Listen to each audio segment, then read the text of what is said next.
साल से आप सबको यही समय पे देखा। ध्रुव जी की विशाल महाराज ध्रुव जी विशाल क्षेत्र में आए। जब ये बालक थे तब यमुना जी के किनारे पर गए थे। ध्रुव जी ने तपस्या कहाँ की थी? यमुना किनारे वृंदावन के मधुबन में। ध्रुव जी को भगवान कहाँ मिले थे? वृंदावन की मधुबन में। ध्रुव जी विशाल क्षेत्र में आए। जब ये बालक थे तब यमुना जी के किनारे गए। अब व्रत अवस्था में गंगा के तट पर आ गए। बालक थे तब कहाँ गए? और व्रत अवस्था में कहाँ गए?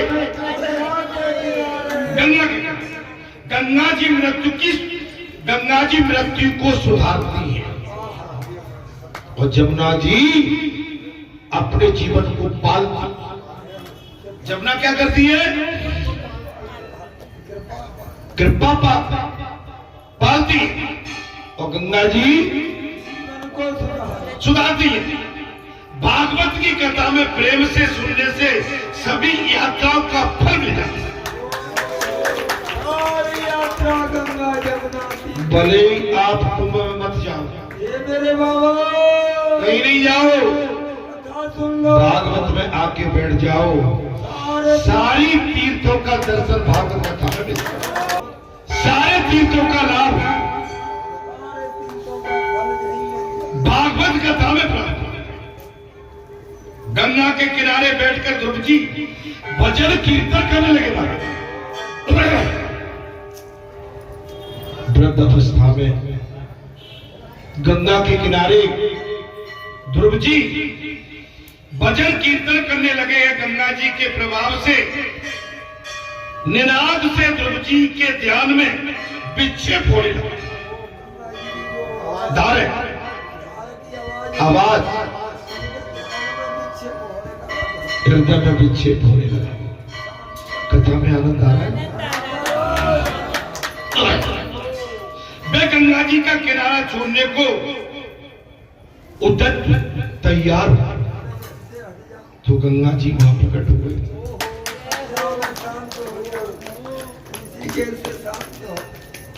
मेरे बाबा वहां से हटने के लिए तैयार हुए।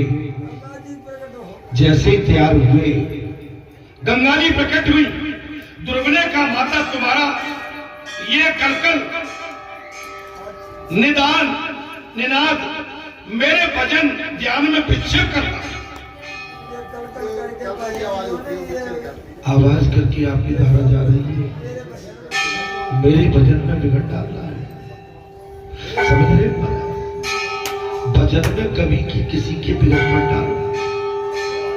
देव स्थान संत स्थान भजन में बिगड़ नहीं। अगर उसका भक्त विचलित होता है तो भगवान भी विचलित होते हैं। मेरी बात को समझ लेना। अगर मैं आपका कहीं भजन चल रहा है, आपकी डोर भगवान से जुड़ी है, मैंने आपके उस पूजन में अगर बिगड़ डाला, मेरे भगवान भी विचलित हो जाए। इससे एक तीर से कई निशान हो जाते। अगर मेरी व्यास पीठ विचलित हुई तो मेरे सेवादार विचलित हुए और मेरे सेवादार विचलित हुए तो पूरा क्षेत्र विचलित हो जाएगा। मेरी बात को समझना, थोड़ा गहराई से कहना। इसलिए देवभूमि पर साधना करो, वहां के मर्म को जानो। जैसे मांगी नामन केवट डाला, कहे तुम्हारा मर्म में जाओ। वहां के मर्म को पहचान, वहां की धर्म भूमि को पहचान। अपन और कहीं घास काटता हो, हर जगह घास नहीं काटा जाता।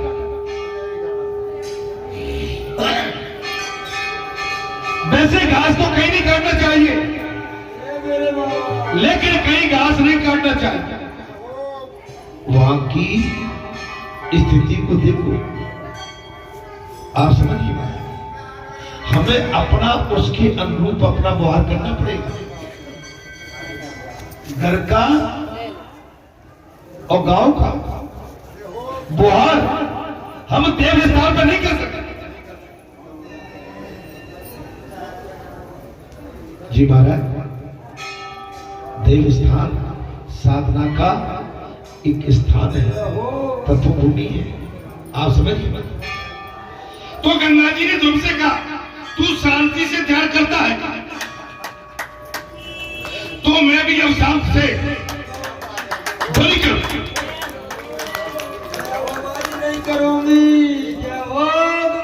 अगर तू शांति से ध्यान करता है तो ध्रुव, तो मैं भी वचन देती हूं, मैं भी अब शांति से अपना प्रभाव करूंगा। अब मैं कभी शब्द और किलकिलाती नहीं रही। पहले तेज आवाज। गंगा जी उसी दिन से शांत हो गए। क्या हो गई महाराज? ये कथा आज तक आपको किसी ने सुनाई क्या? कथा वाचक गंगा जी का जब धारा प्रभाव किलकिलाती, ध्वनि करती, आवाज करती, शोर करती, जैसे भेड़ा घाट पर जल प्रपात बहता है आवाज करता है, जैसे कोई झरना ऊपर पहाड़ से गिरता है आवाज करता है। गंगा जी का भी जल भी ऐसे ही अपनी धारा में आवाज करता था। ध्रुव जी गंगा जी के किनारे बैठी है भजन के लिए, साधना के लिए। और महाराज ध्रुव जी अशांत होने लगे। जब ध्रुव जी जाने लगे तो वहां पर गंगा जी प्रकट हो गई है। और गंगा जी प्रकट होकर कहने लगी, बेटा तू कहां जाता है? बोले भैया मैं यहाँ पर जैसे ही ध्यान में बैठता हूँ तो आपकी आवाज इतनी है कि मेरे भजन में विघ्न आ गया, ध्यान हट जाता है। बेटा ध्रुव मैं तुझे वचन देती हूँ, मैं अपनी ध्वनि को कम कर देती हूँ, तू मेरे किनारे पर बैठ और तू यहाँ से अब जाना नहीं। बेटा ध्रुव अब तू यहाँ से कहीं नहीं जाना। गंगा जी शांत हो गई।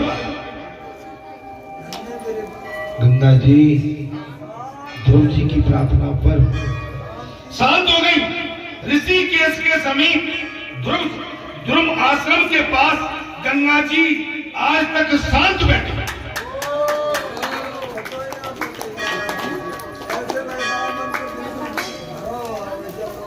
जी कथा में सुनिए तब समझ में आ रही है। आज तक किसी कथा वाचक ने, विद्वान ने गंगा जी की महिमा और ध्रुव जी का जो दृष्टांत है, मैंने कहा ना अभी ध्रुव जी की कथा हुई नहीं, जबकि ध्रुव जी के साथ में महाराज सतीचंद जी भी ले रहे। ध्रुव जी के साथ क्या कर लेते? सब कुछ हो जाता है। लेकिन 3 मंगलवार हो गए, अभी ध्रुव चंद्र पूरा नहीं। 4 घंटे में 12 घंटे हो गए। कितने हो गए महाराज? भागवत कथा की 3 दिन निकल गए, लेकिन ध्रुव जी की कथा नहीं। शांत हो गई। केवल ध्रुव आश्रम के निकट ही गंगा शांत है।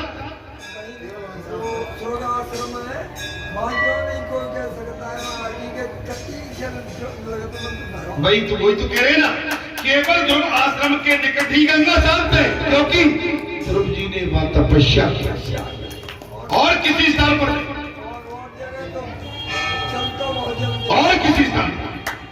एक बार भगवान की आज्ञा से ध्रुव कुमार को अपने साथ ले जाने के लिए विमान पर लेकर पार्षद आ गए।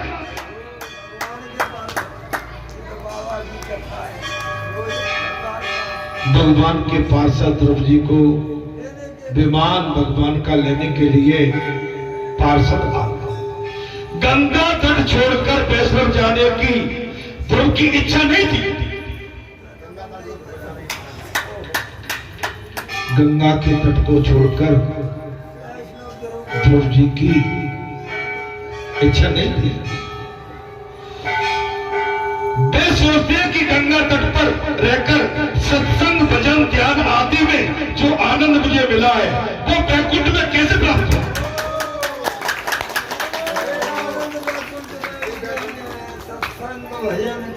जो वैकुंठ में मिलेगा नहीं मिलेगा। बोले भैया हम तुमको पहचान पाएंगे क्या? गिरधारी भैया वैकुंठ में आनंद नहीं आएगा। अरे वैकुंठ तो बालाजी धाम में ही बैठा था।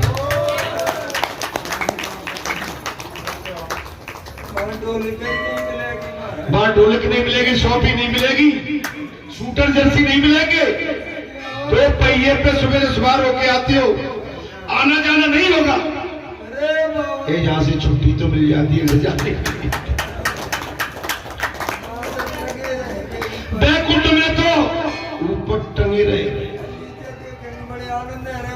जैसे हम कभी बाहर जाते हैं ना 20 घंटे ऊपर ही लटके रहते हैं, नीचे उतरने के लिए तरसते। अभी भैया राजेंद्र भी घूमने आए हैं, प्लेन में बैठ के अपने सुबह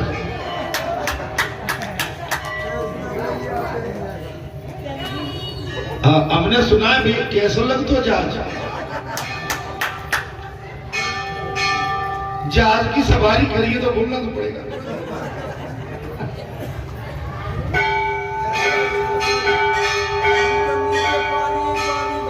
ये आप भी दोनों करे आएंगे, दोनों समझी भी घूमे आए। समझी अकेले गए क्या जोड़ा से गए?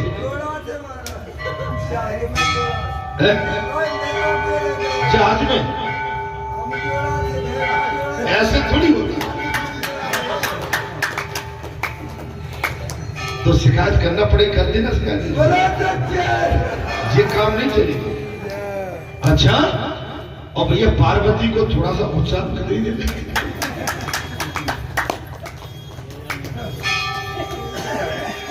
ले जाना भैया, अब थोड़ा से इन्हें ले जाने। महाराज के बिहारी महाराज ध्रुव जी सोचते हैं कि गंगा तट पर रहकर सत्संग भजन ध्यान कीर्तन आदि में जो आनंद मुझे मिल रहा है वो वैकुंठ में प्राप्त नहीं होगा। गंगा जी का साष्टांग प्रणाम करके वे अंतिम यात्रा करने के लिए निकल गंगा जी को साष्टांग दंडवत किया है और ध्रुव जी अंतिम यात्रा के लिए निकलने लगे। गंगा जी को छोड़ते हुए उन्हें वेदना हो रही। अब बताइए गंगा जी को छोड़ते हुए ध्रुव जी को वेदना हो, जहां गंगा मैया ने दर्शन दिए, जहां ध्रुव जी ने बुढ़ापे में तपस्या की, साधना की, भजन किया, अब गंगा जी से इतना लगाव हो गया कि गंगा तट को छोड़ने में ध्रुव जी को पीड़ा। क्या आप बालाजी धाम को छोड़ सकते हैं?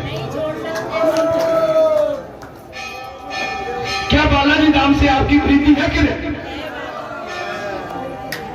बालाजी धाम आपके प्राण है,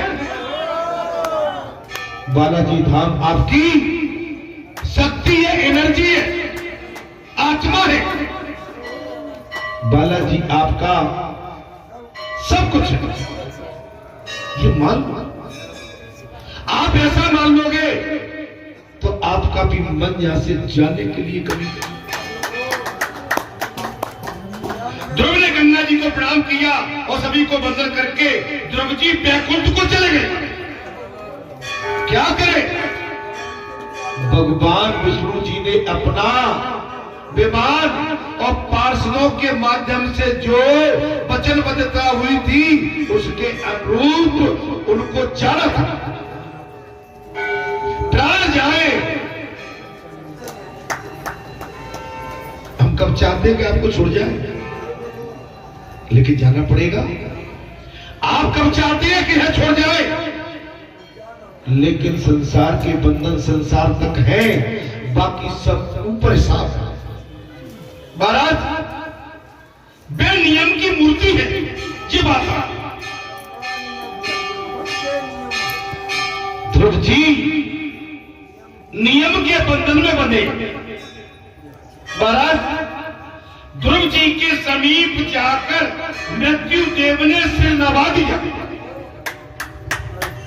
आइए बैठिए, बैठिए। ध्रुव जी के समीप आकर मृत्यु देव ने सिर नवा दिया। ध्रुव जी के समीप आकर मृत्यु देव ने भी अपने सर को नमन किया है।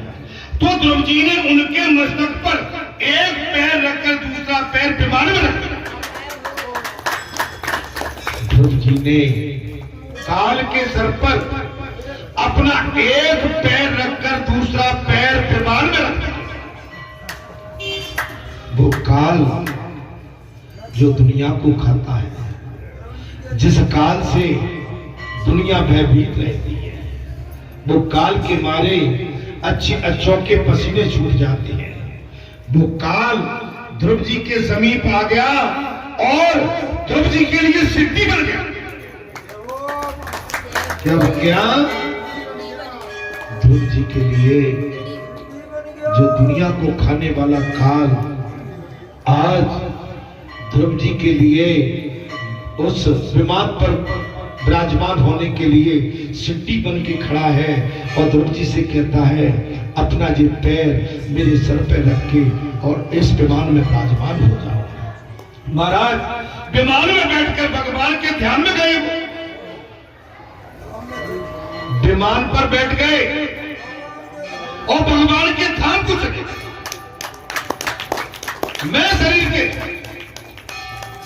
कोई ऐसे भगत हुए हैं, या तो वीरा या तो ऐसे भगत दोबारा जीवन में नहीं। ध्रुव प्रहलाद हुए हैं जो तो ध्रुवों की भक्तों की कमी नहीं है। आप समझिए, आपकी भक्ति अजर अमर हो जाती है जब आपका भाव समर्पित हो, शरणागत हो, सबके कल्याण के लिए, सबका जो है यहां से मंगल हो, सबका यहां संकट कटे, सबको यहां से आनंद की प्राप्ति हो। कथा का मतलब ही ये होता है, साधना का मतलब ही ये होता है। ध्रुव जी के बैकुंठ में बैकुंठ गमन से सभी को आनंद हुआ है। ध्रुव जी के बैकुंठ के लिए प्रस्थान करने हेतु सभी को आनंद प्राप्त हुआ है। नारद जी कुछ अप्रसन्न थे। नारद जी, ऋषिवर नारद कुछ अप्रसन्न थे। वे सोचते हैं कि मृत्युदंड के सिर पर पांव रखकर विमान में बैठकर मेरा शिष्य बैकुंठ में पहुंच गया।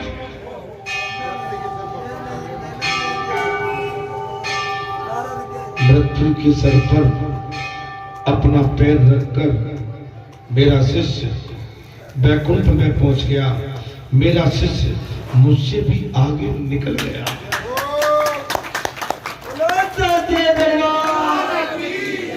शिष्य कैसा होना चाहिए? जो गुरु से भी आगे निकल जाए। शिष्य कैसा होना चाहिए?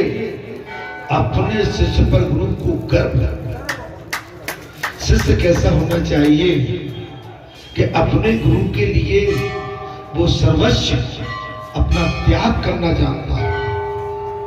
शिष्य का मतलब महाराज आप तो सब जानते हो, मेरे स्वामी, मेरे गुरुदेव जिनसे मैं दीक्षित हूँ, मैं डेली बात करता हूँ, डेली चंदन बत्ती करता हूँ, दिया बत्ती करता हूँ। ये तो जगत गुरु है। अरे ये गुरु न मिलते तो जगत गुरु से मेरा मिलन कैसे होगा? इन गुरु ने आके मेरे जीवन को विचारधारा को पलट के रख दिया। मैंने कितनी बात आपको बताया है।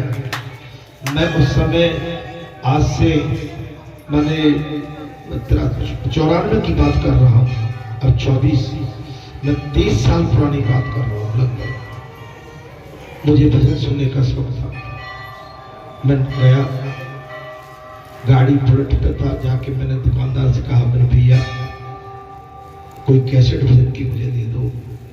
दुकानदार ने कहा सर ये आप कैसेट ले जाओ, महाराज जी की मूर्ति छपी थी, 24 कैसेट थी, भागवत कथा का पूरा एक सेट था। मैंने कहा नहीं भैया जी तो लंबी कथा है, 24 कैसेट का मैं क्या करूँगा, मुझे तो 2-1 कैसेट दे दो। बोले नहीं ये 2-1 तो आप ले जाइए, हमारी तरफ से 24 कैसेट भी ले जाओ। महाराज वो 24 कैसेट आके मैंने गुरु जी के घर पर रखी। चूंकि मैं सर्विस में था उस समय, एजुकेटिव था, दिल्ली की नौकरी थी, दिन रात भागना दौड़ना, घर में कब रुक पाता था, लेट आवर्स देर से घर में आता। आप समझ लो एक दिन क्या हुआ महाराज, कार्तिक मास की पूर्णिमा ठाकुर जी की, और मुझे सबरी नारायण, मेरी पोस्टिंग छत्तीसगढ़ में थी उस समय, मुझे सबरी नारायण के दर्शन करने जाने थे जहां सबरी जी का जन्म हुआ, जहां सबरी जी से भगवान मिले। सबरी नारायण के दर्शन मैंने बच्चों से कहा बच्चे जो छोटे थे वो अपने अपने उस समय अपनी सिनेमा की कैसेट निकाल के बोले आज नहीं हटाओ, आज तो ये 24 कैसेट का सेट है, 24 कैसेट का सेट है, इसी गाड़ी में आज अपना व्रत भी है। तो बच्चों ने कुछ पूरी पराठे बना लिए थे, मैं तो चूंकि पूर्णिमा अवश्य निराहार रहता था, बोले ठीक है बच्चों ने बना लिए, मैंने कैसे लगाओ महाराज जी, लगा दी महाराज गाड़ी में कैसेट। बस वो कैसेट क्या लगी है, माने कान के माध्यम से करंट हृदय में पहुंचा।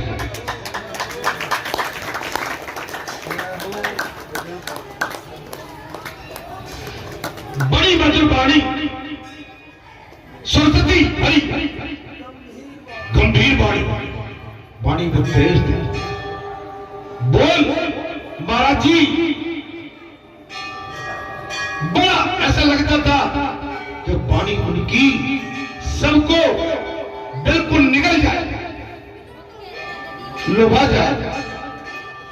महाराज सुनते सुनते 2 कैसेट हो गई और सुनते सुनते हम सबरी नारायण पहुंच गए, और सबरी नारायण में दर्शन किए भगवान के, सबरी जी के, और सबरी जी के भगवान के दर्शन करने के बाद हमने वहां पर विश्राम किया, और विश्राम करने के बाद में हम उधर से वापस हुए, 2 कैसेट बची और लगा दी और आ गए। उसी समय उसी दिन संकल्प ले लिया था कि चाहे कुछ भी हो जाए इन महाराज जी से हम दीक्षित होंगे।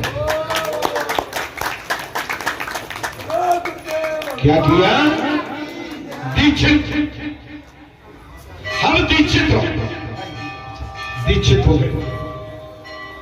और जब विष्णु भगवान की यज्ञ का 2000 में बालाजी ने संकल्प लिया, प्रेरणा ली, ये भी तय कर लिया था कि 7 दिन की कथा महाराज जी के मुखार में दूसरे सुने। जान पहचान नहीं है, पता भी नहीं है, महाराज जी से मिलना है। होली का टाइम था, बाबा की कृपा हो गई। होली के पहले कैसेट पे महाराज जी का फोन, उस समय मोबाइल नहीं थे, उनके कार्यालय का फोन वृंदावन का, मैंने वहीं से डायल किया एसटीडी से। वहां पर किसी सेवक ने उठाया, महाराज जी कहाँ है? बोले महाराज जी की कथा तो हरिद्वार में चल रही है, महाराज जी से मिलन कब हो पाएगा? आप कहां से बोल रहे हैं? हमने कहा छत्तीसगढ़ से। क्या नाम है? हमने पूरा नाम। क्या काम है? महाराज जी से दर्शन भी करने, मिलने भी है। ठीक है। बोले होली के आसपास वृंदावन में ललिता आश्रम में महाराज जी की कथा चलती है, आप उस समय आ रहे हैं। मैं उसी टाइम में छुट्टी लेके 1 सप्ताह की महाराज जी से मिलना, यज्ञ की घोषणा हो चुकी थी और महाराज ललिता आश्रम में महाराज जी की कथा चल रही थी। अपने आसन सिंहासन मूर्ति विराजमान थी, हम पीछे की कतार भीड़ थी, पीछे बैठे थे। महाराज कथा विराम ली, हम जिनसे हमारा संपर्क था, हमने भैया मिलवा तो दो, बोल बैठो, बैठ गया। सब मिले, अरे वहां तो बड़े धनाढ़ लोग सब मिले महाराज। हम जैसा गरीब लाचार बेबस पीछे खड़ा है। महाराज जी की दृष्टि पड़ गई, ये कौन है बार बार उठता बैठता है। होगी कृपा हनुमान जी, कौन है जो बार बार उठा है, तो इनको लाओ। हमारे हाथ में सौल था, श्रीफल था, माला थी, कुछ फल थे, हमने कुछ नहीं किया। बोलेंगे तो बाद में साष्टांग होके और महाराज जी के दोनों चरण पकड़ लिए, खींच के पकड़े। अरे उठो भाई, पैर छोड़ो भाई। बोली नहीं रहे।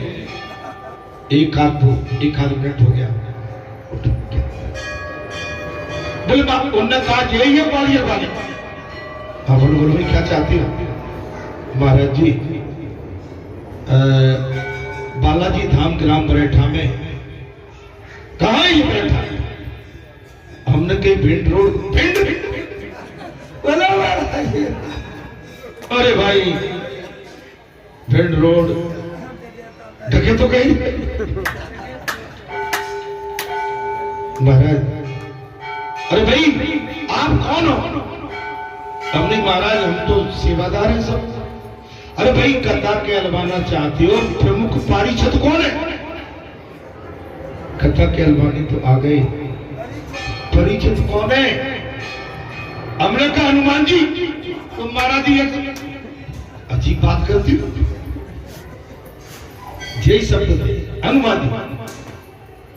अरे सही कोई तो बताओ। हमने स्वामी जी, हनुमान जी हमारी प्रार्थना सुन लीजिए, हम बड़ी आशा उम्मीद लेके आपके यहाँ तक आए हैं। क्या करते हो, क्या नौकरी है?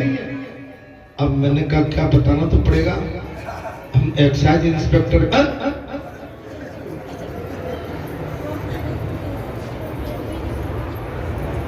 फिर धीरे से महाराज जी समझ गए। मेरे महाराज जी कहता आपको ही कहना पड़ेगी, हम तब तक नहीं छोड़ रहे, वचन दे जाओ, अपना टाइम निश्चित करो, हमें सूचना देना, हम कथा हनुमान जी के जा कहेंगे।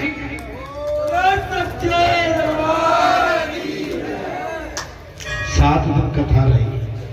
महाराज जिस घर में मैं निवास करता हूं वो घर उससे पहले बना था, कुछ समय पहले, उसमें कोई प्रवेश नहीं किया। महाराज जी के चरण कमल उस घर में, 7 दिन उस घर में मैं आज रह रहा हूं, उसमें विश्राम किया आप सब। और उसी टाइम हम दीक्षित भी हो गए महाराज जी से। मेरे पूजनी महाराज अभी 1 सवा साल हुआ है,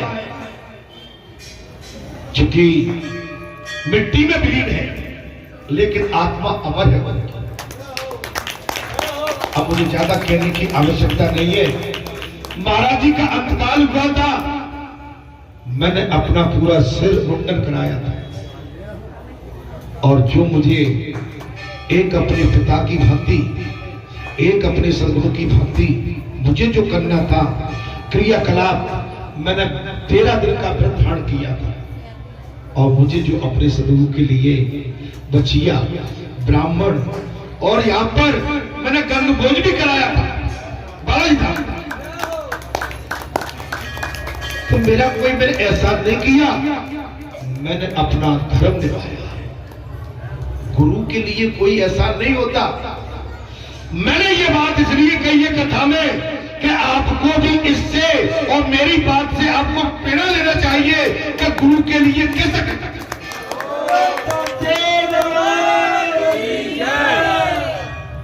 अपने सदगुरु के लिए आपका कर्तव्य क्या है? आप समझिए, हम गए थे हरिद्वार महाराज जी के आश्रम में, क्या चर्चा हुई। मेरे साथ तो पूजनी महाराज जी भी थे, हमने गंगा तट पर, आपने भी बाल बनवा ली मेरे साथ।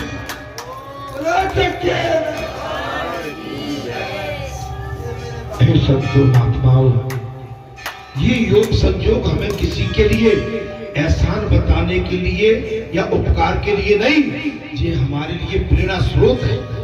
मैंने ये बात इसलिए कही है कि आपका भी कोई गुरु होगा, आप भी किसी के शिष्य होंगे। तो शिष्य गुरु के संबंध क्या होते हैं? जी हमें